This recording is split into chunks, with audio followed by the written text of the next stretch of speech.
cervical spondylosis கழுத்து வலி அல்லது பொடனி வலி உங்களுக்கு இருக்கா, சஃபர் ஆகிட்ருக்கீங்களா? அப்போ இந்த பதிவை முழுசாக பாருங்கள்.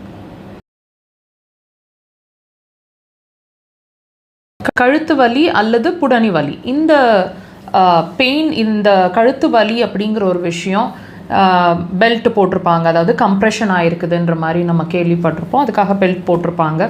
ரொம்ப நாளாக அந்த பெல்ட்டோடவே தான் நம்ம அவங்கள பார்த்துருப்போம் இல்லைங்களா? நீங்கள் சஃபர் ஆகிட்ருக்கீங்கன்னா நீங்களும் அது மாதிரி ஒரு சுச்சுவேஷனில் தான் இருப்பீங்க. இப்போ இது இந்த சர்விக்கல் பெயினுக்கு என்ன தான் சொல்யூஷன், இது என்ன சொல்ல வருது, ஏதாவது சிம்டமாக இருக்குமா, பாடிலி சிம்டமாக இருக்குமா, இதுக்கான சொல்யூஷன் எப்படி மெடிசன் இல்லாமல், இந்த பதிவில் முழுசாக பார்த்து தெரிஞ்சுக்க போகிறீங்க. பொறுமையாக முழுசாக இந்த பதிவை பாருங்கள். இப்போ இந்த கழுத்து வலி அப்படிங்கிற ஒரு விஷயம் நாங்கள் எல்லா பதிவுலேயும் உங்களுக்கு ஒரு விஷயத்தை உங்களுக்கு புரிகிற மாதிரி எக்ஸ்பிளைன் பண்ணுறோம். எந்த வலியாக இருந்தாலும், எந்த பிரச்சனையாக இருந்தாலும், பேஷண்ட்ஸ் நீங்கள் ஃபேஸ் பண்ணக்கூடிய எந்த சிம்டமுமே வியாதி இல்லை, வியாதியோட அறிகுறி அப்படின்னு சொல்லி. அந்த வகையில் இந்த கழுத்து வலியும் வியாதி இல்லைங்க, வியாதியோட அறிகுறி.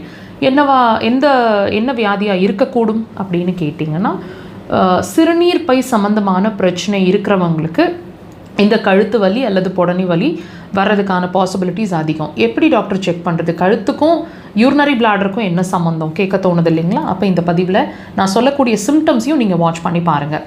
உங்களுக்கு நான் சொன்ன மாதிரி யூரினரி பிளாடரில் ப்ராப்ளம் இருக்குது. அப்போது டைரெக்டாக உங்களோட யூரின் சம்மந்தமான பிரச்சனை உங்களுக்கு இருக்கலாம் இல்லையா? என்ன இருக்கலாம்?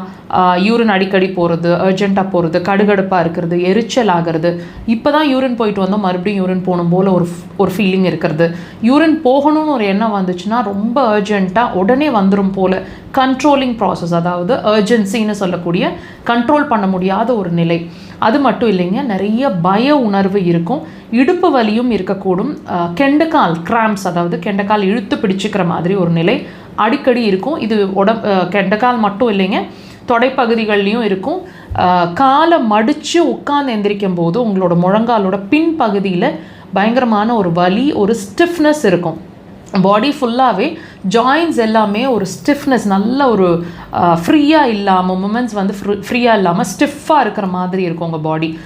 கண்கள் ட்ரைனஸ் இருக்கும், கண்கள் தண்ணி வடிகிற மாதிரி இருக்கும், தண்ணி தாகம் குறைவாகவோ அதிகமாகவோ இருக்கிற மாதிரி இருக்கும். டெஃபினட்டாக இந்த விஷயங்களில் ஏதாவது ஒன்றாவது இருக்கும். கண்டிப்பாக வாட்ச் பண்ணுங்கள். உங்களோட சர்விக்கல் ப்ராப்ளம்க்கு ஒரு பெர்மனன்ட் சொல்யூஷன் வேணும்னு எதிர்பார்க்குறீங்கன்னா, இந்த பிரச்சனைகளை சால்வ் பண்ணோம், அக்குபஞ்சர் அதுக்கு கண்டிப்பாக ஹெல்ப் பண்ணும். ட்ரை பண்ணுங்கள்.